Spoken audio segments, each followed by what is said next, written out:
Okay, start. Yes, Safura.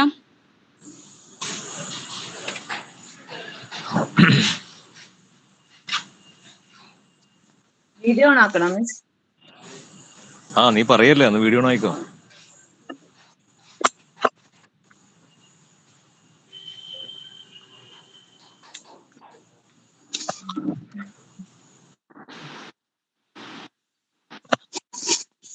Okay, good evening all.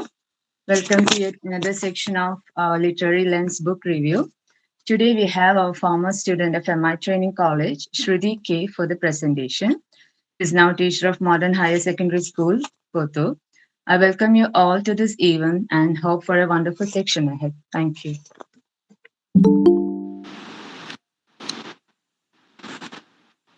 Hello. Sudhi, let's start. കേൾക്കുന്നില്ലേ ഞാൻ പറയുന്നത്? കേൾക്കുന്നുണ്ട്. Thank you Safoora for your warm welcome. ഇന്നിപ്പോൾ എൻ്റെ ടോപ്പിക്ക് നിങ്ങൾ പോസ്റ്റർ കണ്ടിട്ടുണ്ടാവും. ഞാൻ നമ്മുടെ ജയശ്രീ മിശ്രയുടെ ആൻഷ്യൻ പ്രോമിസസ് എന്നുള്ള നോവലാണ് അതിൻ്റെ റിവ്യൂ ചെയ്യാണ്. അപ്പോൾ നമുക്കറിയാം ഇന്നത്തെ സൊസൈറ്റിയിൽ സ്ത്രീകളെ സംബന്ധിച്ചിട്ട് എഴുതുന്ന ഒരു എഴുത്തുകാരി എന്നുള്ള നിലയിലാണ് ജയശ്രീ മിശ്ര നമ്മുടെ ആൻഷ്യൻ പ്രോമിസസിൽ പോർട്രേ ചെയ്തിട്ടുള്ളത്. ഇവിടെ ജയശ്രീ മിശ്രയെ കുറിച്ച് പറയുന്നുണ്ടെങ്കിൽ അവരുടെ സെമി ഓട്ടോബയോഗ്രഫിക്കൽ നോവലാണ് ആൻഷ്യൻ പ്രോമിസസ്. അവരുടെ ജീവിതാനുഭവങ്ങളാണ് അവർ ഈ ഒരു നോവലിൽ ഡെപിക്റ്റ് ചെയ്തിട്ടുള്ളത്. ഇവർ 2000 ഈ ഒരു നോവല് എഴുതിയിട്ടുള്ളത്. ഇതിന്റെ പ്രൊട്ടാഗണിസ്റ്റ് ആയിട്ടുള്ളത് ജാനു എന്നാണ് ക്യാരക്ടറിന്റെ പേര്. ജയശ്രീ മിശ്ര എന്ന് പറയുന്ന ഒരു എഴുത്തുകാരി ഒരിക്കലും ഒരു ഫെമിനിസ്റ്റിക് ടോണിലല്ല ഈ ഒരു നോവൽ എഴുതിയിട്ടുള്ളത്. നമ്മളിപ്പോൾ ജാനകിന്റെ ഒരു ക്യാരക്ടർ, ജാനു എന്നുള്ള ഈ ഒരു ക്യാരക്ടറിനെ കുറിച്ചിട്ടാണ് പറയുന്നതെങ്കിലും അവരൊരിക്കലും ഒരു ഫെമിനിസ്റ്റിക് ടോണിലല്ല ഈ ഒരു നോവൽ എഴുതിയിട്ടുള്ളത്. അവര് ഒരു സ്ത്രീ എങ്ങനെയായിരിക്കണം, അല്ലെങ്കിൽ അവർക്കൊരു സ്വന്തമായിട്ട് ഒരു ഐഡന്റിറ്റി വേണം, അല്ലെങ്കിൽ ഒരു സെൽഫ് ഡിസ്കവറിയാണ് ഈ ഒരു നോവൽ ബേസ് ചെയ്തിട്ടുള്ളത്. എല്ലാവർക്കും കേൾക്കാൻ പറ്റുന്നുണ്ട് വിചാരിക്കുന്നു. ഹലോ, കേൾക്കാം ശ്രുതി. ഓക്കെ. പിന്നെ ഹലോ, കേൾക്കാം. Jayashree Mishra is an Indian writer from Kerala. അവര് accidents like Love and Marriage, Afterwards and Rani etc. their novels. പിന്നെ നമ്മുടെ ഈ നോവലിൽ അവർ പറയുന്നത് എന്താണെന്ന് വെച്ചാൽ സ്ത്രീ അവര് ഇനഫ് കറേജ് വേണം ആൻഡ് സ്ട്രെങ്ത് വേണം, എങ്കിൽ അവർക്ക് അവരുടെ ഒരു സ്പേസ് ഉണ്ടാക്കിയെടുക്കാൻ സാധിക്കും എന്നാണ് പറയുന്നത്.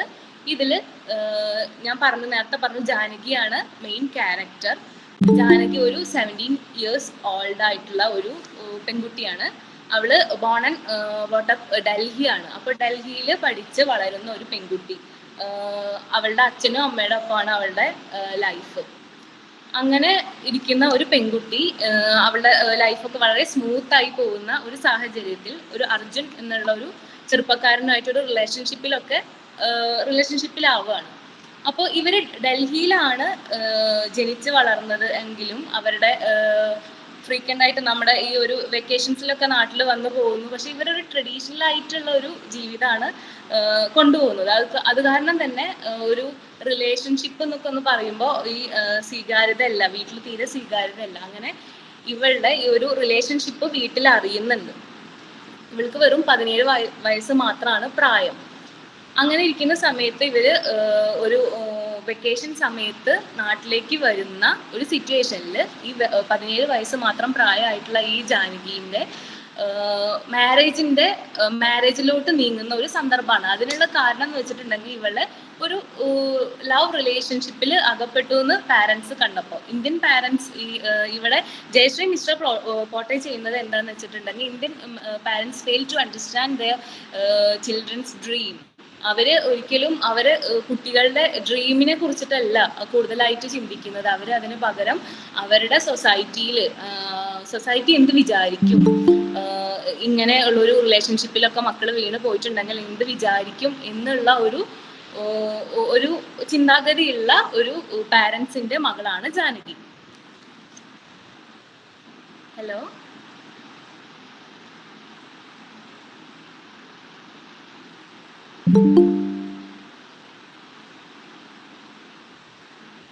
കേൾക്കുന്നുണ്ട്.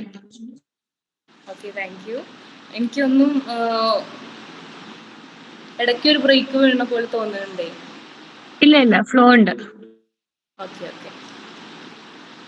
പിന്നെ നമുക്ക് ഈ ഒരു നോവല് വായിക്കുമ്പോൾ നമുക്ക് ഹാപ്പിനെസ് തോന്നാൻ കാരണം എന്ന് വെച്ചാൽ ഇതൊരു ചീസി റൊമാൻസ് മാത്രമല്ല ഇതിൽ വർക്കൗട്ട് ആവുന്നത്. എന്ന് വെച്ചിട്ടുണ്ടെങ്കിൽ ഒരു സ്ത്രീ അവര് ഓരോ സിറ്റുവേഷനിലൂടെ കടന്നു പോകുമ്പോഴും അവരുടേതായ ഒരു സ്പേസ് ക്രിയേറ്റ് ചെയ്യാൻ അവസാനം അവർക്ക് സാധിക്കുന്നുണ്ട്. അതാണ് ജയശ്രീ മിശ്രയിലൂടെ നമുക്ക് കിട്ടുന്ന ഒരു positive reading. Janaki first time അവളുടെ ഈ റിലേഷൻഷിപ്പിൽ വീണെന്ന് വിചാരിച്ച് വീട്ടുകാരൊരു മാരേജിലേക്കാണ് ഈ കുട്ടീനെ കൊണ്ട് ചെന്നാക്കുന്നത്. അങ്ങനെ ഇവളുടെ സ്കൂളിംഗ് ഒക്കെ 17 ഇയേഴ്സോടുകൂടി അവിടെ അവസാനിപ്പിച്ചിട്ട് പിന്നെ ഇവളൊരു ഒരു മാരേജിലേക്ക് ആണ് ഇവളെ കൊണ്ട് ചെന്നാക്കുന്നത്. അതെന്ന് വെച്ചാൽ അവളുടെ 18th ബർത്ത്ഡേയുടെ അന്ന് ഗുരുവായൂർ അമ്പലത്തിൽ വെച്ചിട്ട് ഇവളുടെ കല്യാണം നടത്തുകയാണ്. എന്ന് വെച്ചാൽ മാരാർ ഫാമിലിയിൽ നിന്നാണ് വിവാഹാലോചന വന്നതെന്ന് പറയുമ്പോൾ അവിടെ പ്രസ്റ്റീജാണ്, അവർ നല്ല പണവും പ്രതാപവും ഉള്ളവരാണെന്ന് കണ്ടിട്ട് ഇവരുടെ പാരൻസ് എന്ത് ചെയ്യാണ്, കുട്ടിയുടെ ഡ്രീമിനെ കുറിച്ചിട്ടോ അല്ലെങ്കിൽ അവർക്ക് കൂടുതലായി പഠിക്കാനുണ്ടെന്നോ അവരുടെ ഡ്രീം അച്ചീവ് ചെയ്യാനുണ്ടെന്നുള്ള ഒരു ബോധവും ഇല്ലാതെ ഈ ഒരു സുരേഷ് എന്നുള്ള MBA-കാരന് ആയി കല്യാണം കഴിച്ചു കൊടുക്കുക എന്നുള്ള ഒരു ടിപ്പിക്കൽ പാരൻസ് ആയിട്ട് മാറുകയാണ് ഇവിടെ ജാനുവിന്റെ പാരൻസ്. ഈ ജാനകി എന്നുള്ള ഈ ഒരു പെൺകുട്ടി വെറും 18ാമത്തെ വയസ്സ് തികയുന്ന അന്നാണ് കല്യാണം. അപ്പൊ ഈ പെൺകുട്ടിയുടെ മനസ്സിൽ ഇവിടെ എന്താ വെച്ചാല് എങ്ങനെയെങ്കിലും പാരൻസിന്റെ ഇഷ്ടത്തിനൊത്ത് പോവുക, അങ്ങനെയാണ്. ഒരിക്കലും പാരൻസ് ഈ കുട്ടിയുടെ ഭാഗത്ത് നിന്ന് ചിന്തിക്കുന്നില്ല. എന്താണ് കുട്ടി ഇങ്ങനെ പ്രശ്നം ഉണ്ടാക്കും അല്ലെങ്കിൽ അർജുൻ എന്നുള്ള ചെറുപ്പക്കാരനുമായിട്ടുള്ള റിലേഷൻഷിപ്പ് കണ്ടിന്യൂ ചെയ്തിട്ടുണ്ടെങ്കിൽ സൊസൈറ്റി എന്ത് ചെയ്യും, അല്ലെങ്കിൽ ഒരു ലവ് റിലേഷൻഷിപ്പ് അർജുൻ എന്തോ ആയിക്കോട്ടെ, അർജുൻ ചിലപ്പോൾ വളരെ നല്ലൊരു പയ്യനാണെങ്കിലും കൂടി ഈ പാരൻസിന് എന്താണ് ലവ് എന്നുള്ള ആ ഒരു റിലേഷൻഷിപ്പ് അവർക്ക് ഒരിക്കലും ആക്സെപ്റ്റ് ചെയ്യാൻ സാധിക്കുന്നില്ല. നമ്മള് അച്ഛനമ്മമാരെന്ന് വെച്ചിട്ടുണ്ടെങ്കിൽ കുറച്ചൊക്കെ കുട്ടികളുടെ ഒരു ഡ്രീം അച്ചീവ് ചെയ്യാൻ എപ്പോഴും അവർ സഹായിക്കാറുണ്ട്. പക്ഷെ എപ്പോഴും ഈ ഒരു റിലേഷൻഷിപ്പിലേക്ക് വരുമ്പോൾ അത് അവരൊരിക്കലും ആക്സെപ്റ്റബിൾ അല്ല എന്നുള്ള ഒരു കാര്യമാണ് ഇവിടെ എന്ത് പറയുന്നത് നമ്മുടെ ജയശ്രീ മിശ്ര ചൂണ്ടിക്കാണിക്കുന്നത്.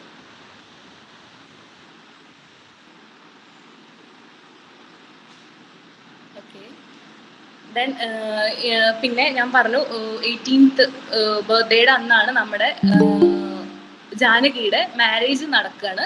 മാരേജ് എന്ന് പറയുമ്പോൾ അത് 18ാമത്തെ വയസ്സിൽ ഒരുപാട് സ്വപ്നങ്ങളും പ്രതീക്ഷകളോടും കൂടിയിട്ടാണ് ആ ഒരു കുട്ടി ഒരു മാരേജ് എന്നുള്ള ഒരു കല്യാണം എന്ന് പറയുമ്പോൾ ഒരുപാട് പ്രതീക്ഷകളോട് കൂടിയാണല്ലോ കയറി ചെല്ലുക. പക്ഷെ ആ കുട്ടി കയറി ചെല്ലുന്നത് ഒരു ദുരന്തത്തിലേക്കാണെന്ന് തന്നെ പറയാം. ഒരിക്കലും ആക്സെപ്റ്റ് ചെയ്യാൻ പറ്റാത്ത ഒരു ഹസ്ബൻഡിനോട് കൂടിയാണ് അവരുടെ പിന്നീടുള്ള ലൈഫ്. പിന്നെ ഇവരുടെ ഇപ്പോ നമ്മൾ മനസ്സിലാക്കിയ ഇപ്പൊ ഓരോ ന്യൂസസ് ഒക്കെ കാണുന്നുണ്ട് അല്ലെ, നമ്മുടെ Indian parents are very curious about the teenage children. അവരെന്താണെന്ന് വെച്ചാൽ 18 വയസ്സ് അല്ലെങ്കിൽ 19-20 വയസ്സാകുമ്പോൾ എന്താണ് അവളുടെ മക്കൾക്ക്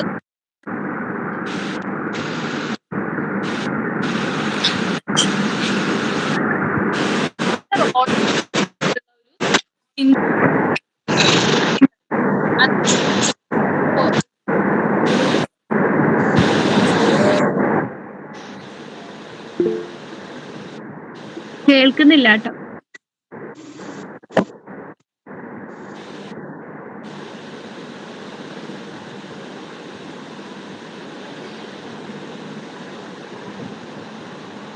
ആരോടെ മൈക്ക് ഓൺ ആക്കിയിട്ടുണ്ട്, ലാജിയാണെന്ന് തോന്നുന്നു. അതാന്ന് തോന്നുന്നു കേൾക്കാം.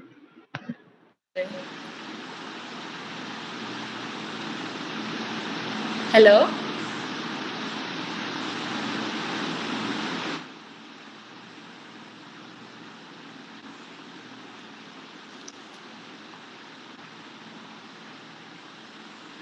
ഓക്കെ, കണ്ടിന്യൂ ചെയ്യട്ടെ.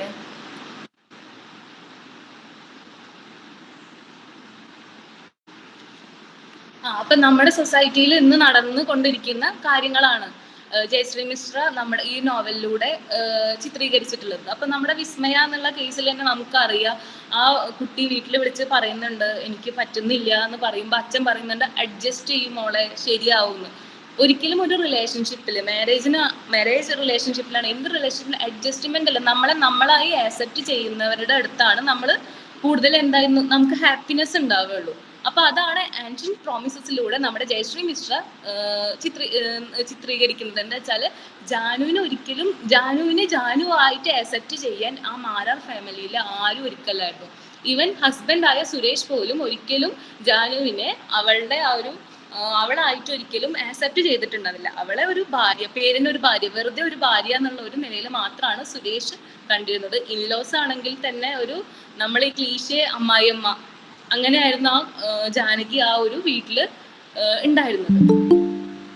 അങ്ങനെ ഈ ഒരു മാരേജ് ഇൻസ്റ്റിറ്റ്യൂഷനിൽ നമ്മൾ ജയശ്രീ മിശ്ര ഇവിടെ പറയുന്നത്, ഇവർ ഒരിക്കലും ഒരു ഫെമിനിസ്റ്റിക് റൈറ്റിംഗ് അല്ല ഇവരിതിൽ കൊണ്ടുവന്നിട്ടുള്ളത്. ഇവർ പറയുന്നത് എന്താണെന്ന് വെച്ചിട്ടുണ്ടെങ്കിൽ മാരേജ് അതെല്ലാം അത്യാവശ്യമാണ്, പക്ഷേ ഹസ്ബൻഡ് ആൻഡ് വൈഫ് ഒരു റിലേഷൻ എന്ന് പറഞ്ഞിട്ടുണ്ടെങ്കിൽ രണ്ട് പേർക്കും ഒരു ഈക്വലായിട്ട് ഉള്ള ഡിസിഷൻസ് എടുക്കാനും എല്ലാത്തിനും ഒരു ഫ്രീ ആയിട്ട് നമുക്ക് മ്യൂച്വൽ അണ്ടർസ്റ്റാൻഡിങ് അവിടെ വേണം. പക്ഷെ ഒരിക്കലും ജാനകിയുടെ കാര്യത്തിൽ അത് അവിടെ വർക്കൗട്ട് ആവുന്നേ ഇല്ല.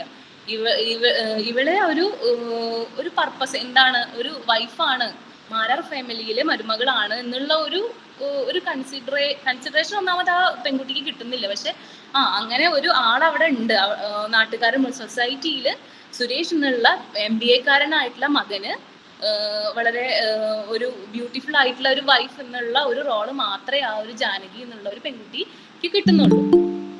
അപ്പൊ അങ്ങനെ ഇരിക്കുന്ന സാഹചര്യത്തിൽ ഈ ജാനകി ഒരു സ്ഥിരം ഈ ഒരു ടിപ്പിക്കൽ ഗേൾസിനെ പോലെ ചിന്തിക്കുകയാണ്, എങ്ങനെയെങ്കിലും ഇവരുടെ അടുത്തുനിന്ന് ഒരു എല്ലാവരും ഇവിടെ നിന്ന് ആക്സെപ്റ്റ് ചെയ്യണം, എങ്ങനെയെങ്കിലും ആക്സെപ്റ്റ് ചെയ്തേ പറ്റുള്ളൂ, എന്നാലേ എനിക്ക് ഇവിടെ ഒരു എന്തുണ്ടാവുള്ളൂ, ഒരു നിലനിൽപ്പ് ഉണ്ടാവുള്ളൂ എന്നൊക്കെ ആദ്യം നമ്മുടെ ജാനകി ആലോചിക്കുകയാണ്. അങ്ങനെ ഇവർ ചോദിക്കുന്നു, ഞാനൊരു കുഞ്ഞിന് ജന്മം നൽകിയിട്ടുണ്ടെങ്കിൽ എന്നെ ഇവിടെ എല്ലാവരും ആക്സെപ്റ്റ് ചെയ്യും എന്നുള്ള ഒരു തിങ്കിങ്ങിലൂടെ ആണ് പിന്നീട് ഈ കഥ പോകുന്നത്.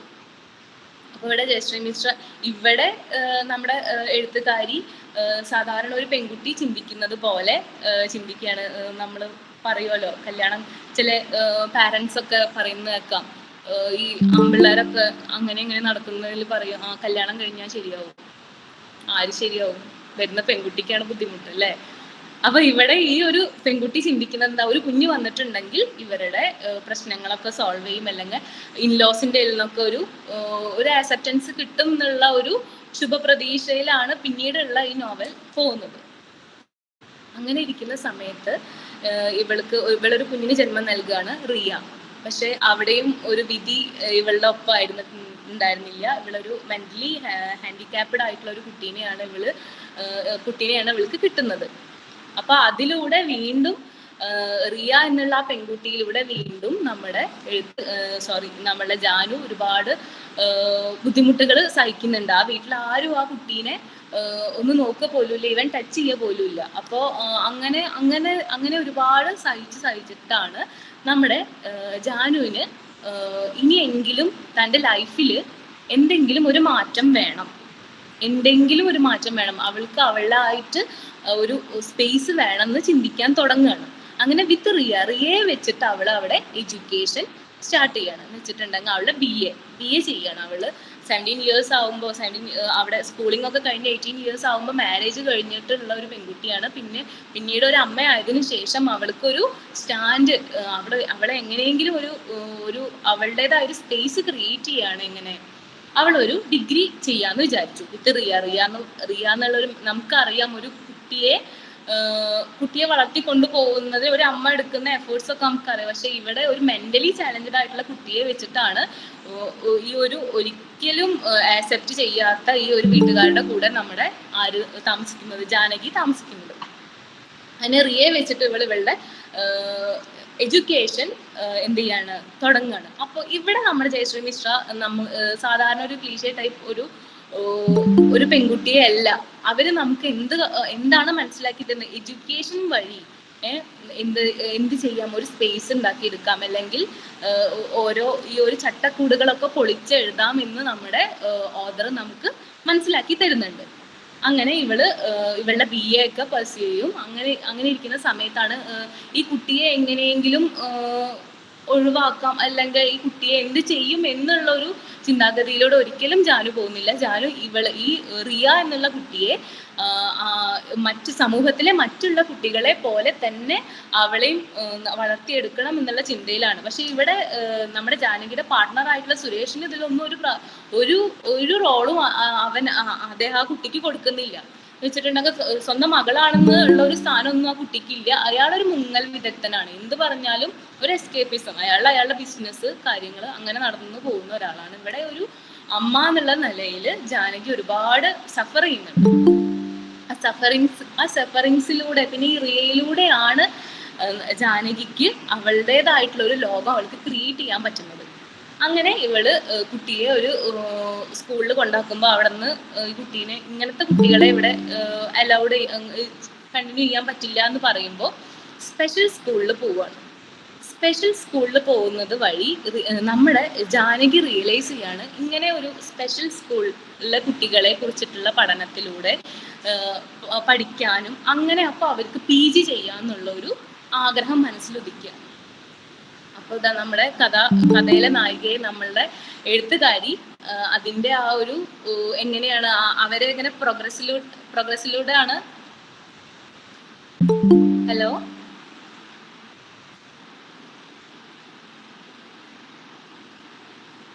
ഓക്കെ.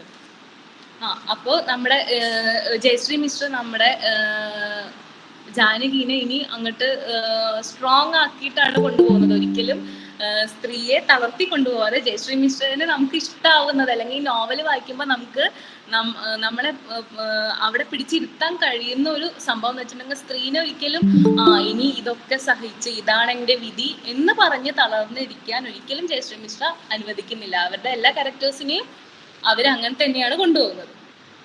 അങ്ങനെ നമ്മുടെ ഈ റിയയെ വെച്ചിട്ടുള്ള ഒരു ജീവിതം ആണ് മുന്നോട്ട് പോകുന്നത്. ആരുടെ ഒരു സപ്പോർട്ടില്ല, ഒരു മെന്റൽ സപ്പോർട്ടില്ല. അങ്ങനെ പോകുന്ന സമയത്ത് റിയയായി സ്പെഷ്യൽ എഡ്യൂക്കേഷനിൽ PG ചെയ്യാൻ വേണ്ടിയിട്ട് നമ്മുടെ ജാനകി തയ്യാറെടുക്കുകയാണ്. അപ്പൊ അതിന് വേണ്ടിയിട്ട് ഇവർക്ക് പ്രത്യേകമായിട്ട് സ്കോളർഷിപ്പ് ഒക്കെ വേണം. അങ്ങനെ ആ സ്കോളർഷിപ്പിന് വേണ്ടിയിട്ട് ഡൽഹിയിലേക്ക് പോവുകയാണ് നമ്മുടെ ജാനകി. അപ്പോൾ ആ പണ്ടത്തെ പോലെ ആ 18 വയസ്സുകാരിയായിട്ട് മാരാർ കുടുംബത്തിലേക്ക് വന്ന ആ ഒരു പാവം പെൺകുട്ടിയിൽ നിന്നും നമ്മുടെ ജയശ്രീ മിശ്ര ഇവരെ കൊണ്ടുപോകുന്നത് ഇങ്ങനെ വളർത്തി കൊണ്ടുപോവാണ്. എങ്ങനെ തളരില്ല, ഇനി ഒരിക്കലും തളരാതെ മുന്നോട്ട് പോവാനുള്ള ഊർജം റിയയിലൂടെയാണ് നമുക്ക് നമ്മുടെ ജാനകിക്ക് ലഭിക്കുന്നത്. അങ്ങനെ പോകുന്ന വഴി ഇവർക്ക് ഡൽഹിയിൽ പോയിട്ട് സ്കോളർഷിപ്പിന് വേണ്ടിയിട്ടുള്ള കാര്യങ്ങളൊക്കെ ശരിയാക്കാൻ വേണ്ടി ഡൽഹിയിലേക്ക് പോകും. ഡൽഹിയിലേക്ക് പോകുന്ന സമയത്ത് അവിടെ ഇന്റർവ്യൂ ഒക്കെ അറ്റൻഡ് ചെയ്ത് കഴിഞ്ഞിട്ട് ലീന എന്നുള്ള അവളുടെ ഒരു ചൈൽഡ്ഹുഡ് ഫ്രണ്ട് ഉണ്ട്. അവളെ എടുത്ത് പോകുന്ന സമയത്ത് വളരെ അവിചാരിതമായിട്ട് അർജുനെ കാണുകയാണ്.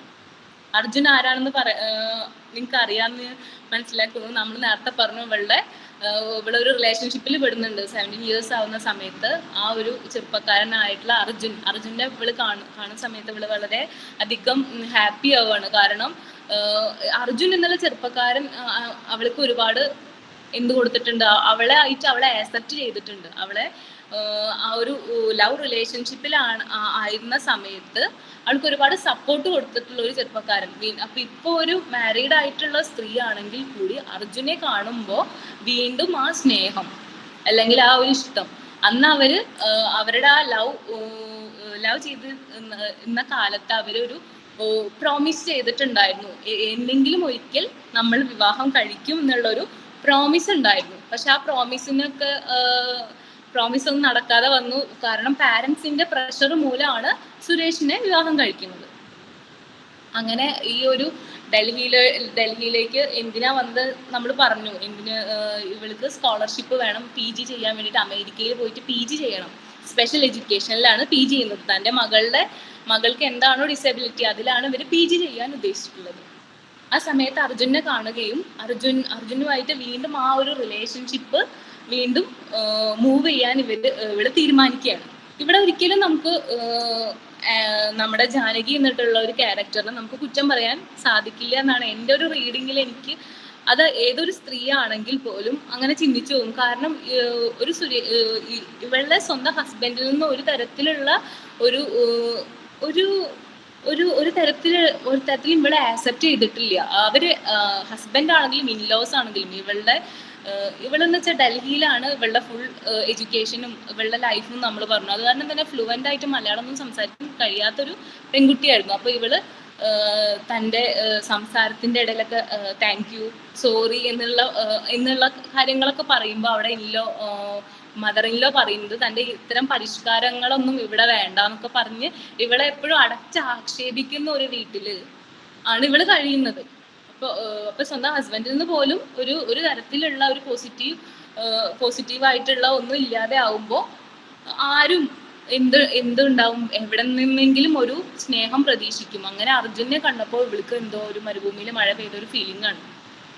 എങ്ങനെ ഇനി ലൈഫ് ഇവിടെ ചേഞ്ച് ആവുകയാണ് എന്നുള്ളൊരു എന്തോ ഒരു സ്പാർക്ക് വരികയാണ്. അവിടെയാണ് ജയശ്രീ മിശ്ര നമുക്കൊരു എന്താണ് ജാനകി ഇനി മുൻപോട്ട് പോകുമ്പോൾ എന്തെങ്കിലുമൊക്കെ പ്രതീക്ഷിക്കാന്നുള്ള ഒരു പ്രതീക്ഷ തരുന്നത് അവിടെ വെച്ചിട്ടാണ്. വീണ്ടും അവള് അവിടെ ഇന്റർവ്യൂവിന് പോയിട്ട് അവിടെ നിന്ന് അവൾക്ക് സ്കോളർഷിപ്പിനുള്ളത് അവള് പാസ്സാവുകയാണ്. അതിന് വീണ്ടും തിരിച്ച് നാട്ടിലേക്ക് വരും. നാട്ടിലേക്ക് വന്നിട്ട് സുരേഷിന്റെ അടുത്ത് അവള് ധൈര്യത്തോടു കൂടി സംസാരിക്കുകയാണ്. എനിക്കിങ്ങനെ ഒരു ചൈൽഡ്ഹുഡ് ലവ് ഉണ്ടായിരുന്നു, അർജുനാണ്. അവിടെയാണ് ഹസ്ബൻഡിനോട് തൻ്റെ കാര്യങ്ങൾ വളരെ കൃത്യമായിട്ട് ഒന്നും ഒളിച്ചു വെക്കാതെ, എന്തിനും ഒളിച്ചു വെക്കേണ്ട കാര്യമില്ല, കാരണം തീരെ ഒരിക്കലും ആക്സെപ്റ്റ് ചെയ്യാത്ത ഒരാളുമായിട്ട് തുടർന്ന് പോവണ്ട എന്നുള്ളൊരു ഉറച്ച തീരുമാനത്തിലാണ് നമ്മുടെ ജാനകി പിന്നീട് പറയുന്നത്, എനിക്ക് ഇങ്ങനെ ഒരു റിലേഷൻഷിപ്പ് ഉണ്ട്, എനിക്ക് അപ്പോൾ അതായിട്ട് മൂവ് ചെയ്യാനാണ് താല്പര്യം. മാത്രമല്ല എനിക്കിങ്ങനെ സ്കോളർഷിപ്പ് കിട്ടിയിട്ടുണ്ട്, അതിൻ്റെ ഭാഗമായിട്ട് എനിക്ക് അമേരിക്കയിൽ പോകണം. പക്ഷെ അമേരിക്കയിൽ പോകണം എന്നുള്ള ആ ഒരു പ്ലാൻ അവള് അർജുനെ കണ്ടപ്പോൾ മാറുന്നുണ്ട്. കാരണം അർജുൻ വർക്ക് ചെയ്യുന്നത് ഇംഗ്ലണ്ടിലാണ്. അപ്പോൾ ഇവിടെ ഈ സ്കോളർഷിപ്പ് കിട്ടിയെന്ന വഴി ഇംഗ്ലണ്ടിലേക്കും പോകാനുള്ള ഒരു ചാൻസ് നമ്മുടെ ജാനുവിന് കിട്ടുകയാണ്. അപ്പോൾ പ്രോബബിളി ഇവള് പോകുമ്പോൾ എങ്ങോട്ടാവും, ഇംഗ്ലണ്ടിലോട്ടാവും. അപ്പോൾ ഇവള് പറയുന്നുണ്ട്, എനിക്ക് ഇതിന് വേണ്ടിയിട്ട് ഞാൻ ഇനി അല്ലെങ്കിൽ സ്കോളർഷിപ്പ് കിട്ടിയല്ലോ, അപ്പൊ ഇനി എൻ്റെ തുടർ പഠനത്തിനായിട്ട് ഞാൻ ഇനി ഇംഗ്ലണ്ട് തന്നെ ചൂസ് ചെയ്യാന്ന് പറയാണ് സുരേഷിന്റെ അടുത്ത്. ഇത് കേട്ടപാട് സുരേഷ് എന്ന് പറഞ്ഞാൽ ഒരിക്കലും ഭാര്യനെ ഒരു തരി സ്നേഹത്തിന്റെ ഒരു സിഗ്നൽ പോലും കാണിക്കാത്ത മനുഷ്യൻ വളരെ ദേഷ്യത്തോടു കൂടി പെരുമാറാണ്. അതൊന്നും നടക്കില്ല, അല്ലെങ്കിൽ ഒരു ഡിവോഴ്സിന് വേണ്ടിയിട്ട് ഇവള് പറയാണ്, എനിക്ക് നിങ്ങളുടെ കൂടെ ഇനി മുന്നോട്ട് പോകാൻ പറ്റില്ല, എന്തിനു മുന്നോട്ട് പോകണം അല്ലെ, എങ്ങനെ അഡ്ജസ്റ്റ് ചെയ്യാൻ പറ്റാത്ത ലൈഫിൽ നിന്നൊക്കെ നമ്മൾ അഡ്ജസ്റ്റ്മെന്റ് എപ്പോഴും നമുക്ക് അഡ്ജസ്റ്റ് ചെയ്യാം എന്നുള്ള എന്നും ആ അഡ്ജസ്റ്റ്മെന്റ് എത്തിപ്പോണം എന്നില്ല അല്ലെ. അപ്പൊ അങ്ങനത്തെ ബന്ധങ്ങളിൽ നിന്നൊക്കെ നമുക്ക് സ്വയം ഇറങ്ങി പോയി തന്നെയാണ് നിവൃത്തിയുള്ളൂ. അപ്പൊ അങ്ങനെ ഒരു തീരുമാനം എടുക്കാനുള്ള ഒരു ക്യാരക്ടറിനെ ക്രിയേറ്റ് ചെയ്യുന്നിടത്താണ് നമ്മുടെ ജയശ്രീ മിശ്രയുടെ വിജയം. 24 കൊല്ലം മുൻപാണ് ഈ ഒരു നോവൽ എഴുതിയിട്ടുള്ളത്. പക്ഷെ ഇന്നും നമ്മുടെ സമൂഹത്തിൽ പെൺകുട്ടികൾ ഒരുപാട് കൊടും ക്രൂരതകൾ അവർ അനുഭവിക്കുന്നുണ്ട് ഈ മാരേജ് ഇൻസ്റ്റിറ്റ്യൂഷനിലൂടെ. എന്തെങ്കിലും ശരിയാവും എന്ന് വിചാരിച്ചിട്ട് ഒരുപാട് സ്ത്രീകൾ അതില് മുങ്ങി പോകുന്നുണ്ട് അല്ലേ. അങ്ങനെ ഓരോ സ്ത്രീയെയാണ് ഇവിടെ ആൻഷ്യൻ പ്രോമിസസിലൂടെ ജയശ്രീ മിശ്ര കാണിച്ചു തരുന്നത്. എന്താ വെച്ചാല് ഇങ്ങനെയല്ല ഒരു റിലേഷൻഷിപ്പ് പോകുന്ന രീതി ശരിയല്ല വെച്ചാൽ അതിൽ നിന്ന് ധൈര്യപൂർവ്വം ഇറങ്ങി വരാമെന്ന് 24 കൊല്ലം മുൻപേ ജയശ്രീ മിശ്ര പറഞ്ഞു തന്നിട്ടുണ്ട്. പക്ഷെ ഇന്നും ഒരുപാട് പെൺകുട്ടികൾ ശരിയാവും, അഡ്ജസ്റ്റ് ചെയ്യാം എന്ന് വിചാരിച്ചിട്ട് ജീവിതം അവസാനം പോകുന്നുണ്ട്. അത് പെൺകുട്ടികളെ മാത്രമല്ല, മാരേജ് കഴിഞ്ഞിട്ടുണ്ടെങ്കിൽ പാരൻസിനും ഒരു ചിന്ത ഉണ്ട്, അത് കഴിഞ്ഞു ഇനി അവരുടെ ജീവിതത്തിൽ എന്തെങ്കിലും പ്രശ്നം ഉണ്ടെങ്കിൽ നോക്കേണ്ട കാര്യമില്ല, അത് അവർ അഡ്ജസ്റ്റ് ചെയ്തോളും. പക്ഷെ അവരൊരിക്കലും ചിന്തിക്കുന്നില്ല. അവരുടെ മക്കളുടെ മരണത്തിലേക്ക് വരെ ഒരുപാട് സ്ത്രീകൾ തന്നെ മരണത്തിലേക്ക് വരെ പോയിട്ടുണ്ട് അല്ലെ. നമുക്ക് എന്നും ഇപ്പൊ അടുത്ത് പോലും ഇപ്പൊ ഒരു പന്തിരങ്കാവ് ഒരു പീഡന കേസ് നമ്മൾ കണ്ടതാണ്. അപ്പോ ചില കാര്യങ്ങളിൽ പാരന്റ്സും ഇതിൽ ഇൻവോൾവ് ആണ്. നമ്മൾ ഇപ്പൊ അടുത്ത് കണ്ട ആവേശം മൂവിയില് ബിബി എന്നുള്ള ക്യാരക്ടറിന്റെ അമ്മ ചോദിക്കുന്നുണ്ട്, മോ ഹാപ്പി ആണോ എന്നല്ലേ. ഹലോ,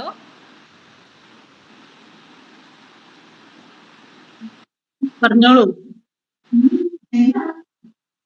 ഓക്കെ, മോ ഹാപ്പി ആണോ ചോദിക്കുന്നുണ്ട്. ആ ഒരു 2 വേർഡ് ഉണ്ടാക്കുന്ന ഒരു ഇമ്പാക്ട് നമുക്കറിയാം ഫിലിമിൽ അല്ലേ.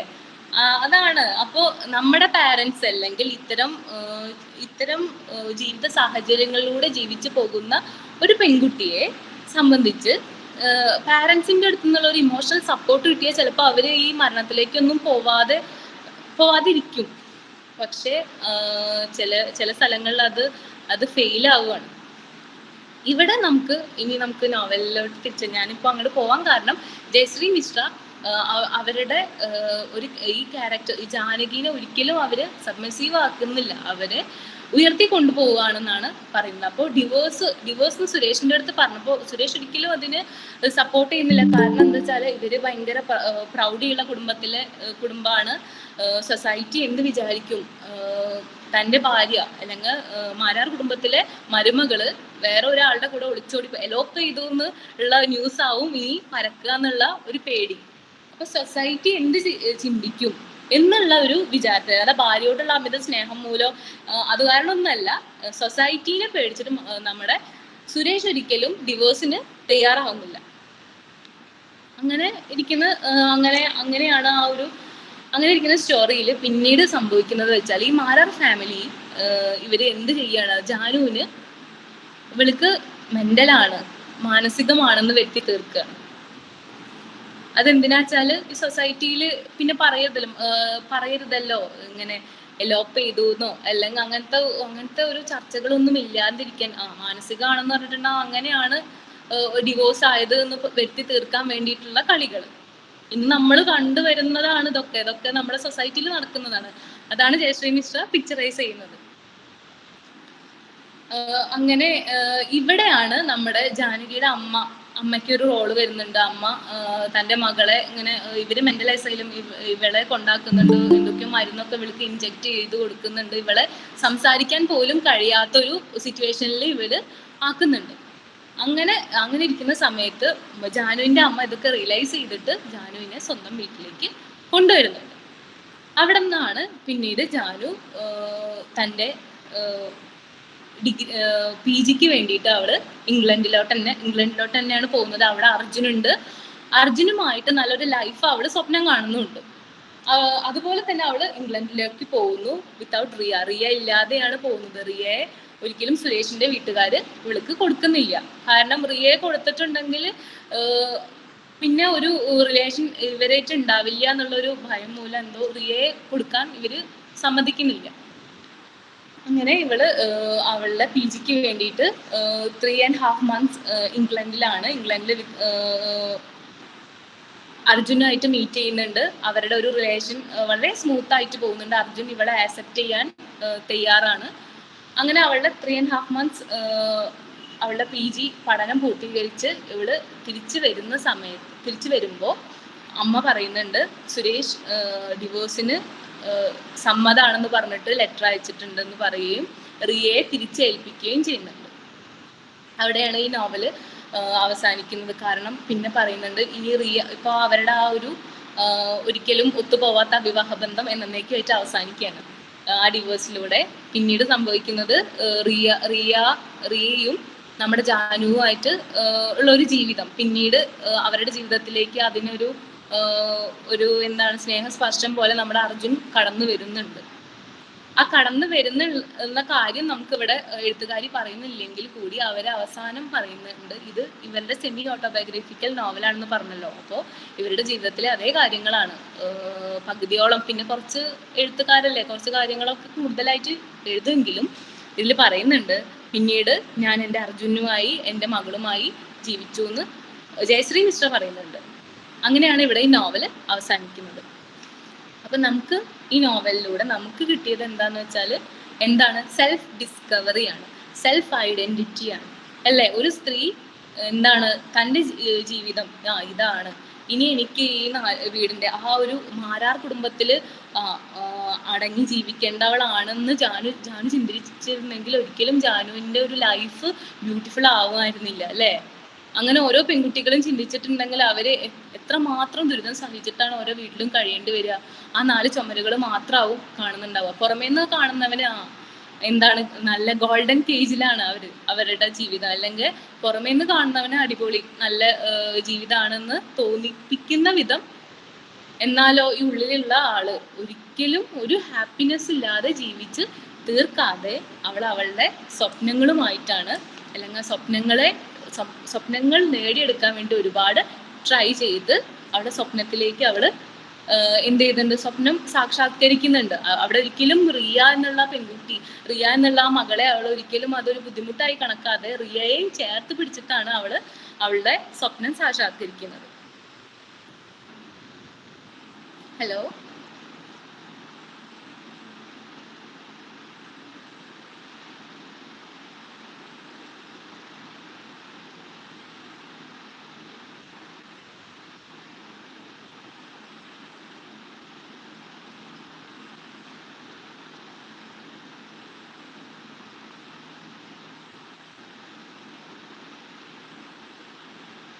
ആരെങ്കിലും ഒന്ന് പറയൂ.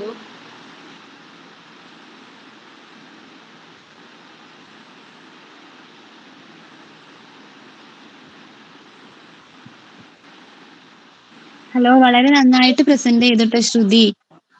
എന്തായാലും വളരെ ഇന്നത്തെ സമൂഹത്തിൽ നടന്നുകൊണ്ടിരിക്കുന്ന അല്ലെ ഒരു സംഭവത്തെ ആസ്പദമാക്കിയിട്ടുള്ള ഒരു നോവലായിരുന്നു. എന്തായാലും വളരെ നന്നായിട്ട് ശ്രുതി അത് അവതരിപ്പിച്ചിട്ടുണ്ട്. Thank you miss.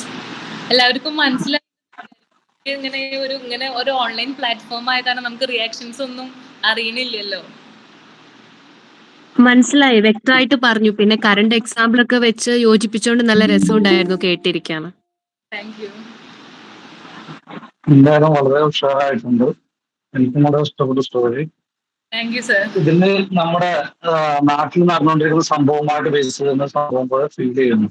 എന്തായാലും വളരെ ഉഷാറായിട്ട് പ്രസന്റ് ചെയ്തിട്ടുണ്ട്. തൊട്ട് മുമ്പത്തെ ഷിൻസി ആയാലും വളരെ ഉഷാറായിട്ട് പ്രസന്റ് ചെയ്തിട്ടുണ്ട്. എന്തായാലും എല്ലാവരും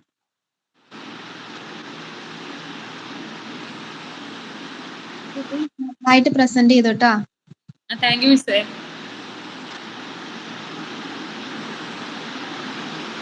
ഞാൻ അഭിപ്രായം പറയുന്നില്ല, ഇവിടെ ബാങ്ക് കൊടുക്കുന്നുണ്ട്.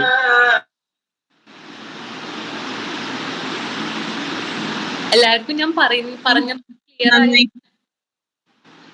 എന്തായാലും ഇങ്ങനെ ഒരു പ്ലാറ്റ്ഫോമിലേക്ക് വന്നതിന് ശ്രുതിക്ക് ആദ്യം നന്ദി പറയാണ്. ഓപ്പർച്യൂണിറ്റി തന്നതിന് അമീൻ സാറിനോടും നിങ്ങൾ എല്ലാ ടീച്ചേഴ്സിനോടും ഞാൻ പ്രത്യേകം എൻ്റെ ഒരു നന്ദി പറയുന്നുണ്ട്.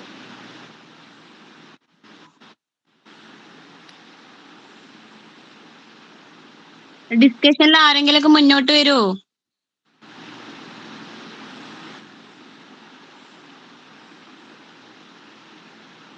നാജിയുടെ ഹലോ മിസ്, ഫാത്തിമയാണ്. ഓക്കെ ഫാത്തിമ. വളരെ നന്നായിട്ട് പ്രസന്റ് ചെയ്തിട്ടുണ്ടായിരുന്നു. ഒരു ബോറടി ഫീൽ ചെയ്തിട്ടേ ഇല്ല. വളരെ നന്നായിട്ട് നമ്മളെ സമൂഹത്തിലൊക്കെ നടന്നുകൊണ്ടിരിക്കുന്ന കാര്യങ്ങളുമായിട്ട് ബന്ധപ്പെടുത്തി പറഞ്ഞപ്പോൾ നമുക്ക് പെട്ടെന്ന് ഗ്രാസ്പ് ചെയ്യാനും വളരെ ഇൻട്രസ്റ്റിംഗ് ആയിട്ട് തോന്നി. എനിക്ക് വളരെ നന്നായി ഇഷ്ടപ്പെട്ടു. Thank you.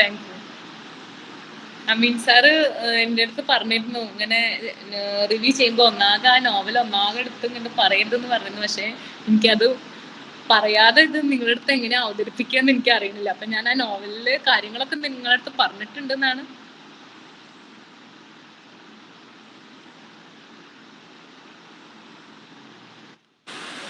ഞാൻ അശ്വതിയാണ്. ശ്രുതി ടീച്ചർ എന്തായാലും വളരെ നല്ല അവതരണമായിരുന്നു, നല്ല സെലക്ഷൻ ആയിരുന്നു. എനിക്ക് തോന്നുന്നു ടീച്ചറുടെ കുട്ടികൾ എന്തായാലും ലക്കിയാണ്. വളരെ പ്ലസന്റ് ആയി, പിന്നെ നമ്മൾ കേൾക്കുന്നില്ലേന്ന് ഉറപ്പ് വരുത്തി. അത് വളരെ നല്ല അവതരണമായിരുന്നു. നല്ല സെലക്ഷൻ ആയിരുന്നു, വളരെ ഇഷ്ടമായി.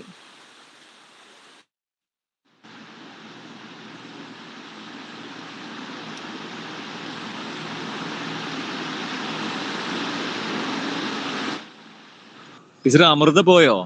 അമൃത പറഞ്ഞോ? ഇല്ല ഞാൻ സർ. കേട്ട. ആ സർ, ഞാൻ പറഞ്ഞു. ഞാൻ ആ പറഞ്ഞു. ആ ശരി ശരി ശരി ശരി.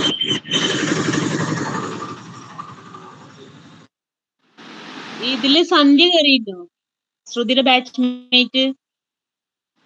സന്ധ്യ ആ ബാച്ചിലുള്ള കുറെ പേര് സന്ധ്യ പോയോ? കയറിയിട്ടുണ്ട്. അവരൊന്നും കമന്റ് പറയുന്നില്ലേ? ഷാബിന, ശ്രുതി നന്നായിട്ടുണ്ട്, അടിപൊളിയായിട്ടുണ്ട്, കേട്ടിരുന്നു പോയി. Thank you Shabina. സുഖല്ലേ ഷാബിന? അതെ,